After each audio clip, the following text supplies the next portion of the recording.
Using the actual figures with which we have some experience from the nuclear plant that's now under construction in Houston County, using those as a basis, we estimate that at the peak of construction, the activity at this plant, which will be about 25% larger than the Houston County plant, will have about 2,875 workers employed at peak construction, about 1,075 of which we estimate will be from the local area. This will have a weekly payroll amounting to approximately $750,000. We estimate that more than $20 million worth of local construction materials will be purchased during the construction period. Like the nuclear fuel generating plant we are constructing near Dothan, our Dallas County plant will be built in strict compliance with health, safety, environmental, and other requirements of state and federal authorities.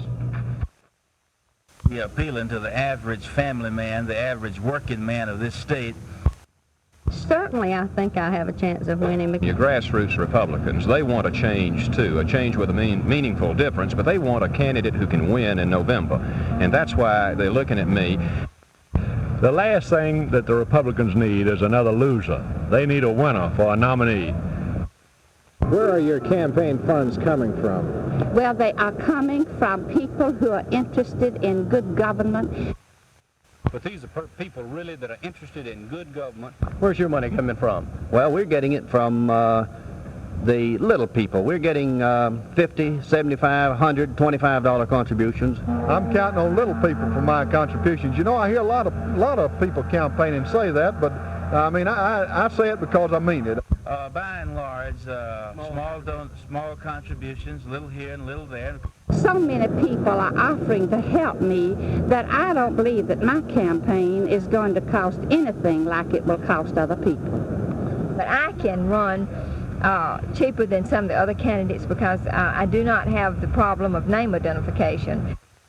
Well, we haven't raised a whole lot of money. We so far have raised about, I guess, around $8,000 or $9,000. We've done it mainly through small contributions and a few chicken dinners. No, men are attached to special interests because they accept large contributions. I do get contributions from friends. I'm not getting all this money they've been talking about, not by any means. You mean from big banking concerns? Yes, that's just a lot of talk.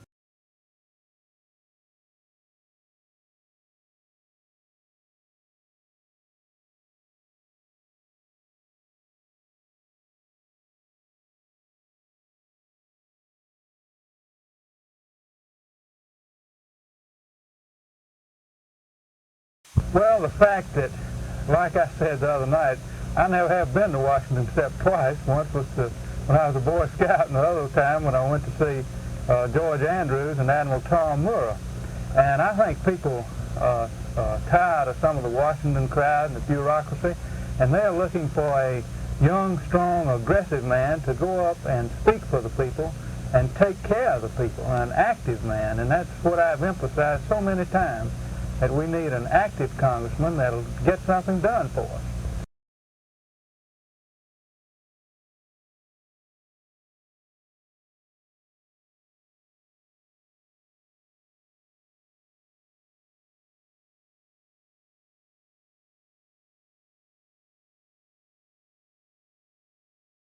Woman, I have had experience and know how to get things done in Washington, D.C. I know the problems associated with people who are concerned about agriculture, the business community. I know where to go to resolve their problems when they necessarily have to come to their congressman for help. And you know, there's not a day that goes by that some businessman, some widow, some serviceman has to call on his congressman. And I could go to work the very first day I take office and be an effective congressman. And anyone who gets elected who has not had the experience I've had, such as Mr. Reeves has not had this experience, he'll spend a term or two or more just learning his way around. There's just a vast federal bureaucracy up there, Norman, and it's going to take someone who has experience in order to fight this bureaucracy and be effective as a congressman. You received the endorsement of the Alabama Democratic Conference in this race. If you were elected congressman, would you include a black person on your congressional staff? Well, Norman, first of all, I don't know anything about any endorsement. Now, I'm just glad to have the support of anybody in this congressional race. I've got the ballot box from yesterday shows me with support from every segment. I was endorsed by the Conservative Coalition, as you know, right here in Montgomery County. I received the endorsement of about 4 or 5 newspapers in this congressional district. I'm just pleased with the vote I've gotten from every segment of our population, which indicates to me that everybody's interested in someone who's going to work hard and be fair to all the people. And Wendell Mitchell is committed to that proposition, and Wendell Mitchell will apply the same standard in hiring his staff when he gets to Congress next January. Would you consider hiring a minority person? I would consider hiring him.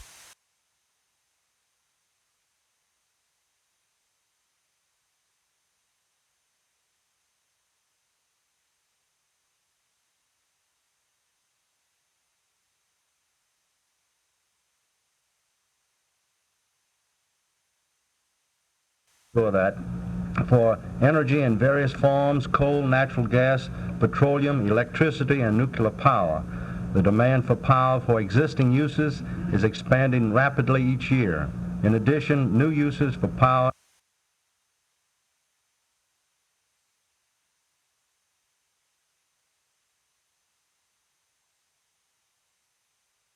that there is a total of 50 ports throughout the world, either already constructed or in the process of construction, that will be able to accommodate vessels of the super size ships. In this connection, it should be noted that Canada is ready to welcome U.S. industrial development in its western and eastern provinces, which are being served by such mammoth vessels. Super ships, as they are termed, require harbors with a minimum depth of 70 feet or more. Yet, by an accident of geology, only 3 locations in the United States can handle these super ships: petroleum berths at Los Angeles, Long Beach, California, and grain berth at Seattle.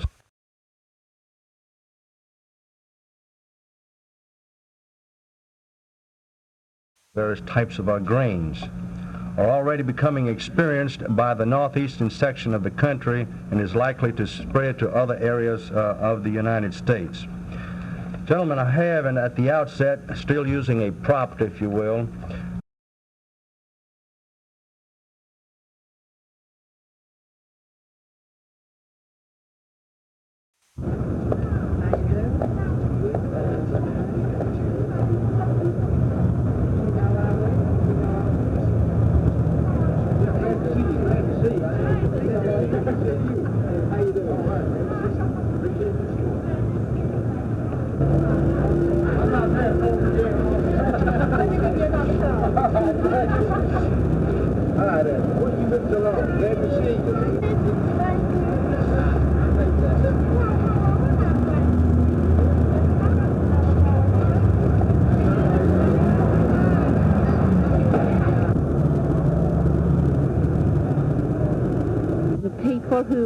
they're interested in my campaign because they feel that I'm dedicated to this economy of our state. We need to do something about this inflation, the high cost of living, the squeeze in which the wage earner finds himself. And I not only say I'm interested in doing something about this inflation, I have some answers to it. There are 3 things that I feel that could be done that could reduce this inflation. The housewife knows what I'm talking about when she goes to the supermarket and then her pocketbook gets flatter and flatter every month. So I want to say that I appreciate you coming here in the hot sun to say hello to us. Cornelia's with me here. She stayed in Florida most of the time, as did a number of my family, but she was sick for 3 weeks in the hospital, but got down the last few days, and I think if you'd been there all the time, we'd have got even a bigger vote than we did get, because you helped us out. And in fact, I would like to say that something you might not know. We carried every single county in the state of Florida. We not only carried Dade County, we carried Jackson County. There's one congressional district that Dade County has parts of it in 3 congressional districts. As it stands now, I'm very close with Senator Humphrey in one of the districts. But Dade County itself, in which Miami is located, we have a 4,000 or 5,000 vote margin on Senator Humphrey in the entire county. So let me thank you for being here today. And as Cornelia said, we also carried Key Biscayne down in Florida, and I think that was significant also. And so, my friends, thank you for being here. The network show because we stayed up so late. So thank you for being here. If I don't get to shake hands with all of you, I want you to know that I'm glad you're here, and it certainly boosts our morale to see you here, and thank you for coming. Here's the first one out of the new Mr. Muskie said that I represented all that was bad and so forth. Well, he's talking about a lot of people in this country, but it was folks like Mr. Muskie who brought all these bad things on us serving up there in the United States government.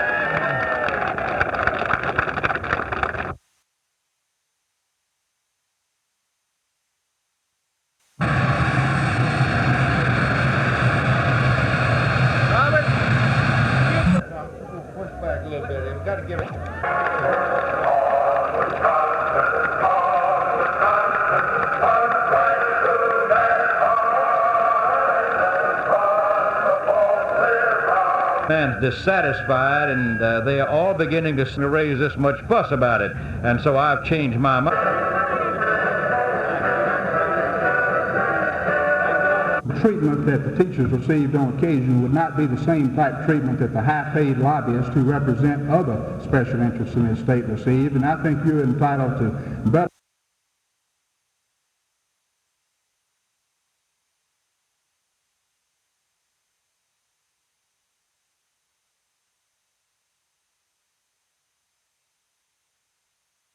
We realize that funds that are earmarked for education and funds that go to education are needed greatly. We realize we need more funds. So any attempt to divert funds away from education would not be acting in the best interest of the people. The legislature would not accept such a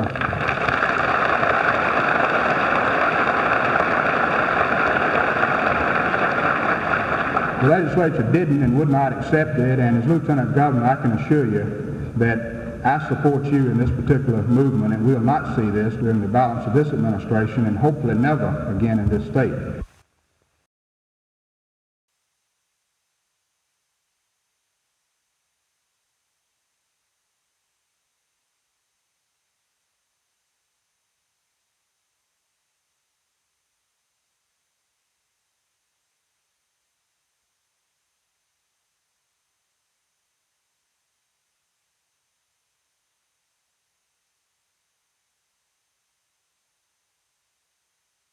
I think the most important of all is, again, the leadership in this state has refused, even up until now, to really provide the money that it's going to take to properly educate our people.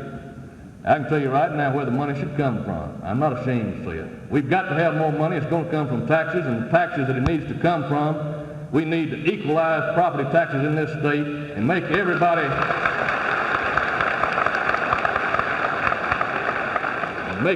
pay a fair amount of property tax and put that into the educational system to build and make sure that we do ensure our future.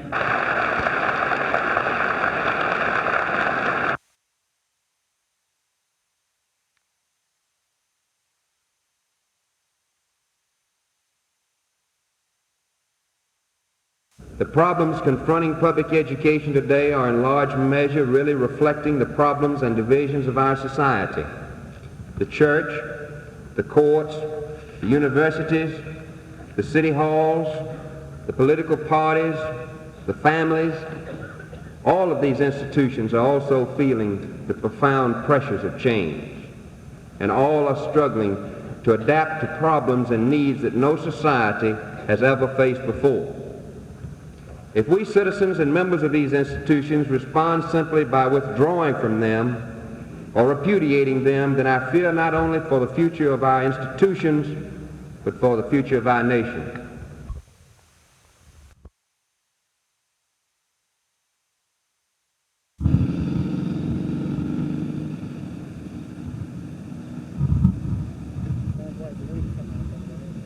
go get some of these fellas behind and I'll carry them back to the motel or something. But we need to get him going just as quick as we can. Tom, nowadays, a congressman must work 12 and 15-hour days, hard, long work, in order to render effective service to his folks in his congressional district. I feel that this walk is a way that I can show my interest in the people of this congressional district, that I can show my dedication to doing a good job. You know, I'm accustomed to these long hours and hard work. I've had 5 years of on-the-job experience as a chief aide to a senator and a congressman. I feel that this is one way that I can display my interest in serving and my dedication to the people of this district. How long do you think it'll take you to walk from Dothan to Montgomery? Well, you know, I really don't know, but I'm not real concerned about that at this point. The longer it takes, it means the more people I'll get to listen to, the more folks I'll get to hear, the more opportunities I'll have to visit with people along the way. Now, I'll be taking side trips. I'll be going into Midland City. I'll be going into Fort Rucker. I'll be going on the Troy State campus, so I just have no idea how long it'll take.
That race would not be a factor in my... I felt that we as educators had risen above the petty differences of race and ethnic backgrounds to a point in time which would cause the profession and education in general to embark on a period of growth and excellence heretofore unequaled in Alabama's history. Thus, the basis for my theme for the year, Operation Education, Direction Forward. I have not sought to thrust better human relations on the membership of AEA. Such involvement has come about as a natural step after the merger of the former associations. I do think, however, that the new Human Relations Commission has played a significant role in developing the framework whereby the association can resolve any differences and misunderstandings which may linger in the minds of our membership. We must become more politically active. We have seen the first fruits of such activity during the recent legislative sessions. However, we must not be content to influence the legislative process after the fact, so to speak. We must begin to recognize and support candidates who are friendly to education.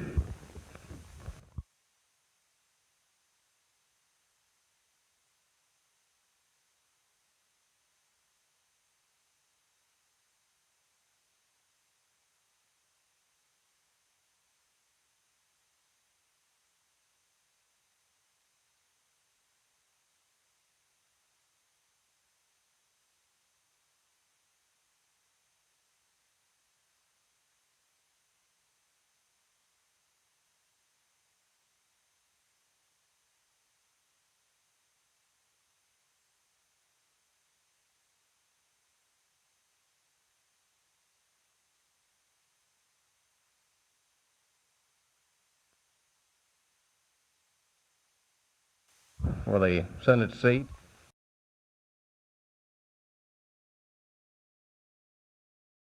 Well, I think one of the things that's going to be major is the fact that I ran for the Senate in 1962, and a lot of folks said, well, gosh, they took it away from him, and now they've got a chance to vote for me again and prove that we can win it. But within the Republican Party, I think the main issue will be a candidate of the people. This morning, somebody gave me a little button that said, Red can do it. And, of course, if Red can do it, he should have done it while he was up there 3 years, and I'm talking about issues like working for Alabama. He did all right in the post office. He raised the postage stamps. But as far as working on, say, the school issue, if he had spent an hour trying to help solve the school issue, he wouldn't have to be spending millions of dollars now trying to get people to vote for him in the Republican primary. I think it's going to be whether money can buy an election or whether people can go in and do what people want. And I have more faith in people than I do money. I think both of my opponents, Sparkman and Blunt, both are going to be so wealthy, so rich, that I've got a great obstacle to overcome. So I'm going to take my campaign to the people. I'm going to say, this is where I stand on national defense. This is where I stand on schools. You look at the coming election and you see probably Humphrey or Muskie as the nominee. Alabama doesn't want that. We've got to deal with President Nixon. We've got to be very practical. I know him. I've known him for 10 years, and he knows where I stand. I know where he stands. So I can represent the people of Alabama like they want to be represented, because I think like they think. And I think that's going to be the real issue of this campaign.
In the first place, let me say that I'm in favor of a constitutional amendment to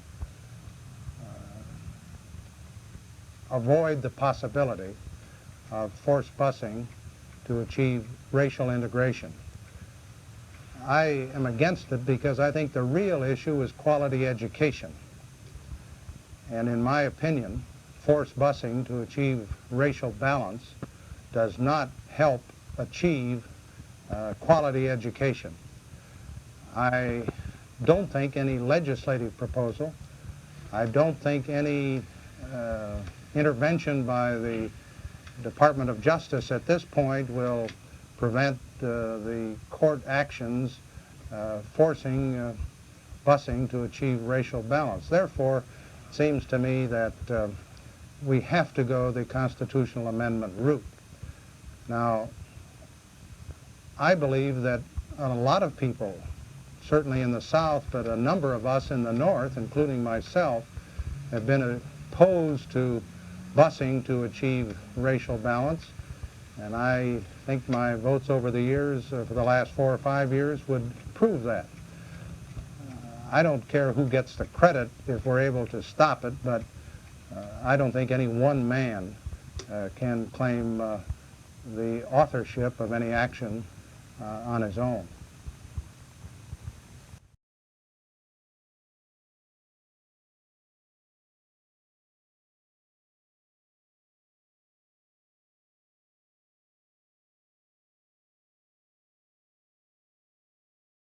Well, you have one vote there in the House of Representatives, and you can do your best to make your voice heard, and you can get up on the floor of the House of Representatives, and you can try to sway your colleagues into voting your way. You can point out many things to them, and as time goes on in this campaign, I will bring things to your attention in Washington that will make, say, the Alabama Milk Board down here look like penny ante poker.